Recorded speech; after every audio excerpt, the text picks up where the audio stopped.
কানপুর টেস্টে সাকিব আল হাসানের দিকে নজর ছিল একটু আলাদাভাবে, কারণ এটাই যে হয়ে যেতে পারে তার শেষ টেস্ট। সেটা হবে কিনা তা পরের বিষয়, তবে সাকিব যে দেশের বাইরে সব শেষ টেস্টটা খেলে ফেললেন সেটা নিশ্চিত হয়ে গেছে।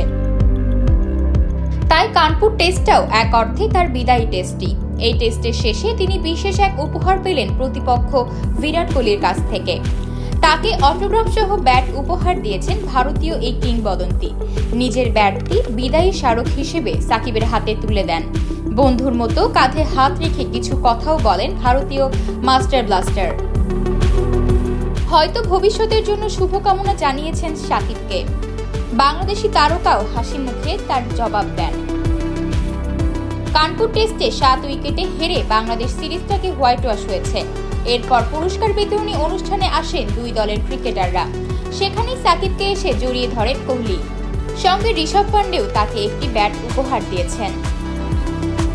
নিজের ক্যারিয়ারের শেষ অ্যাওয়ে সিরিজটা অবশ্য ভালো কাটেনি সাকিবের। ব্যাটিং, বোলিং, ফিল্ডিং কোনো বিভাগেই আশানুরূপ পারফরমেন্স করতে পারেননি। 4 ইনিংস খেলেছেন, করেছেন 66 রান। সবশেষ টেস্ট ইনিংসে তো রানের খাতাটাই খুলতে পারেননি, উইকেটের খাতাও খুলতে পারেননি শেষ ইনিংসে। এই টেস্টটি যদি তার ক্যারিয়ারের শেষ টেস্ট হয় তাহলে কিছুটা হলেও হয়তো আক্ষেপ থেকে যাবে তার মনে।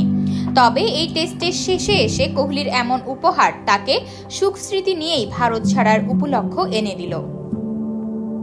আতকিয়া মাইমুনা, বার্তা 24।